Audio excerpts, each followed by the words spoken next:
is jumping now. That's what is doing in this shit. This is jumping people out here. This shit is crazy. Like I said, up in the boxing world, bro. I'm not understanding this shit. Nah. Yo, bro lost his mind. Bro went to locker room and they try to jump my boy. Yo, that's crazy. That's crazy. That's crazy. Over there at Top Rank though, they know how to promote. They gonna have them on a documentary saying how they was going through it mentally. This, that. Soft ass. Them not allowed back in Philly. Them better never go back to Philly. Facts.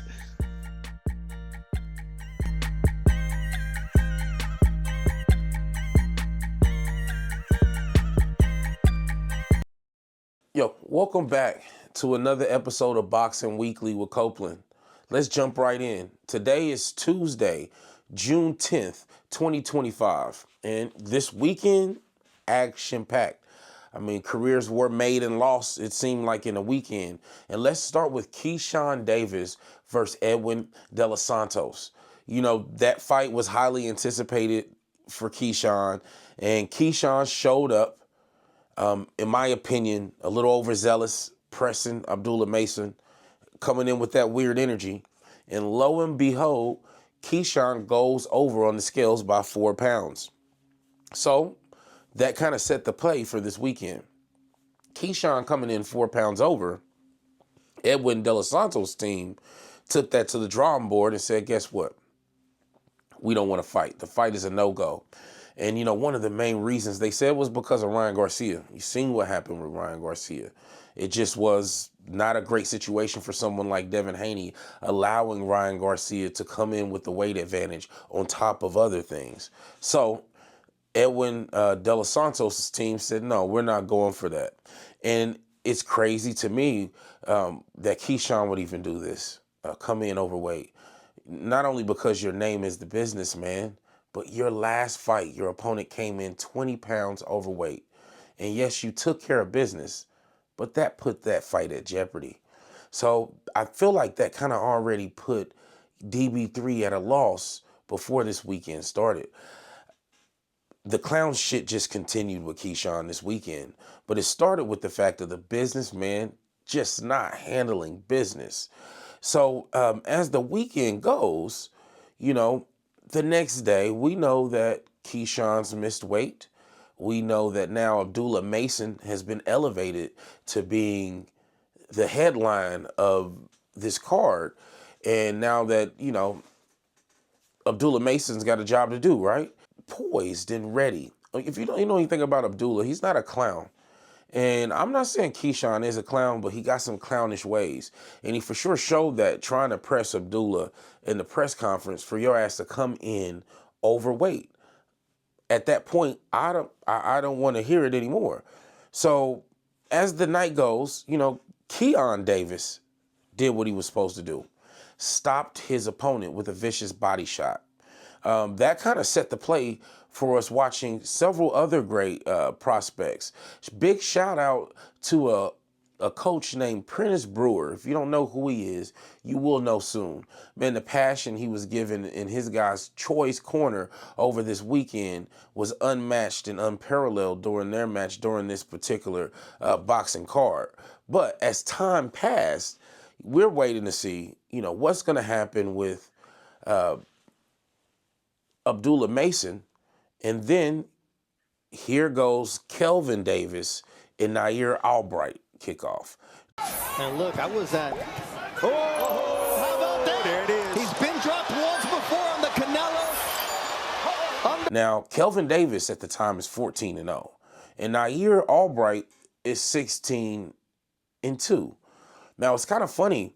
If you didn't know, Kelvin Davis is the elder brother of Keyshawn Davis. He is also a boxer. He, before Saturday night, had a belt.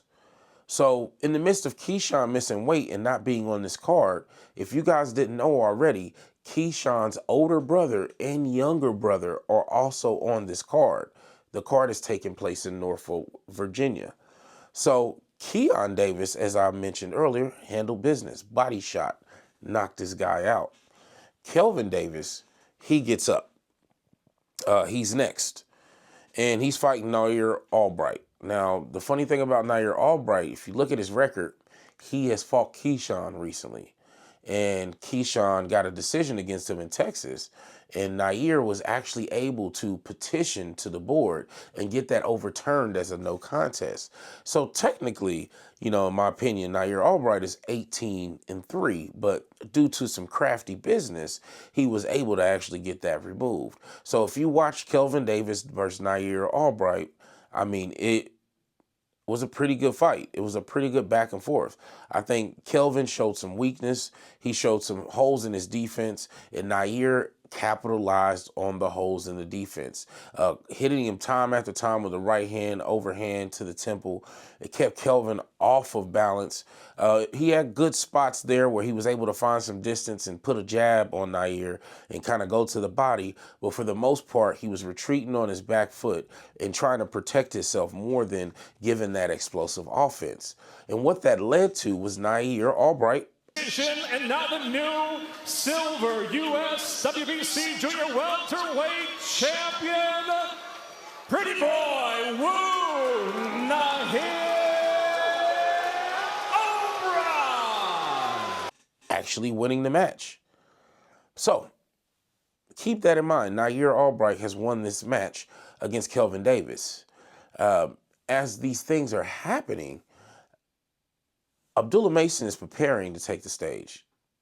Abdullah puts on another masterclass. Looks great. You can tell he's trying to be poised. He's a lion in a cage. You can tell he wants to jump on his opponent, but he's doing what he's supposed to do, protecting himself. He didn't really get hit too much this weekend. And I think for a lot of Abdullah Mason fans, that is huge to see Abdullah not only be controlled, be poised, and not be hit. But while all this is happening, Keyshawn and Keon's dumbass are in Nahir's trailer. Congratulations on your win, obviously. Thank you so much. Can you explain to us what happened after the fight? Yeah, I was in my locker room and celebrating my victory with my team. And yeah, Keyshawn and his little brother came in and they started looking at me. It was like they saying something about his older brother, like they was mad. And he like grabbed me, pushed me back. I'm like grabbing his hand. He like moved his head towards my my head. You know, got like a little. So you bumped heads? Yeah, he like headbutted me. Yeah, he like headbutted me. Oh, okay. Can I see that? Keyshawn did? Yeah. Okay. So yeah, that's what happened. Jumping the shit out of it. I don't know what these dudes is doing, man. I hate the fake gotta take the street shit everywhere. Like, man, Keon really just blew a damn $1 million this weekend. In reality, Keon, you lost millions of dollars this weekend just to go jump a guy that you already fought and your brother already fought. And then y'all kicked his ass. I mean, if fumble in the bag was a person, it just is what it is. On the Copeland Show, we don't have like something we give to people who do dumb shit and be like donkey of the day or any of that. But if I had it, Keyshawn, you won it, landslide, no vote necessary. That's crazy. Let's just go ahead and get off of that. So, you know, in other words, too, you know, Tim Bradley, shut your ass up. I get tired of Tim Bradley in particular. Tim's opinion just moves with the wind. And he masks it behind his boxing record. So, yeah, it is what it is. Next, I seen Terrance Crawford lurking around. Bomac and Terrance Crawford came in and was like, sorry for the inconvenience. Yeah. What did that mean? How much did that mean? It meant a lot. I got a picture of us. If you didn't know, Terrance Crawford is 41-0, getting ready to go against Canelo Alvarez, who is currently 63-2 this September. And Crawford looks like he's put on the proper weight to handle the type of damage that Canelo is going to try to deal out. There's been a lot of talks going on about this card, about who the promoter is going to be. Last night I saw on UFC 316 that Dana White is actually going to be the promoter for the Terrance Crawford Canelo card. I think a lot of boxers hate to see Dana White come in because they're going to have to work a lot harder for their money. Whether that's good or bad for the sport, I don't know. But stay tuned. I'm sure we'll find out. I also wanted to send a congratulations. If you didn't know, boxing prospect Malachi Ross actually recently turned pro and scored a knockout in his debut in Kansas City, Missouri. So be looking out for Malachi Ross, who debuted at middleweight. He is currently 1-0 in one knockout. Next, Sugar Shawn O'Malley. If you don't know, we do cover some UFC here. And this weekend, unfortunately, he lost, once again, trying to reclaim his title. But he had some funny comments about Devin Haney. Boxers are dude. Devin Haney's a bitch. He is such a dude. If Devin Haney wants to talk shit, he really wants to fight, I'll put $1 million on me versus him, no time limit, and we can fight.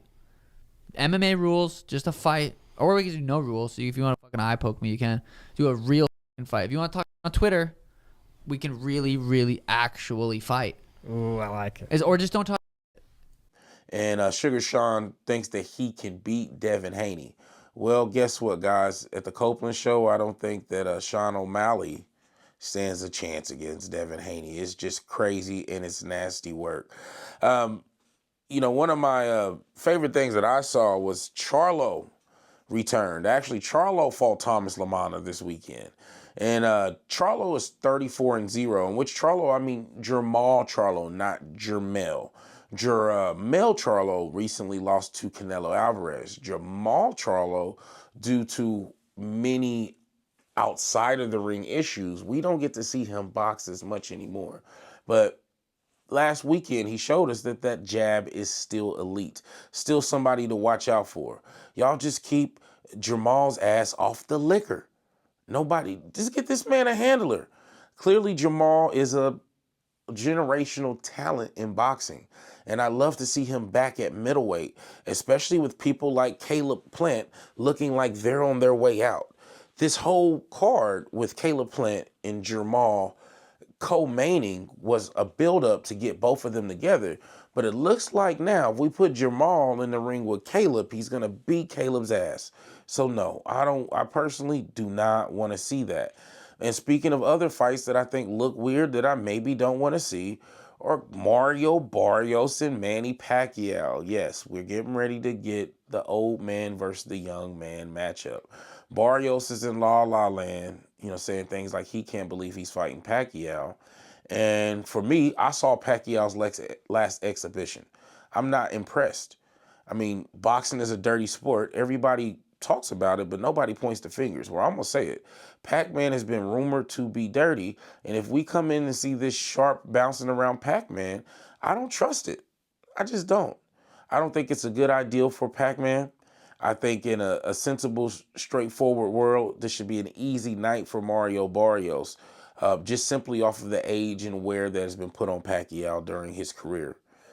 And, you know, Fabio Wardley, did y'all see him fight Justice Honey this weekend?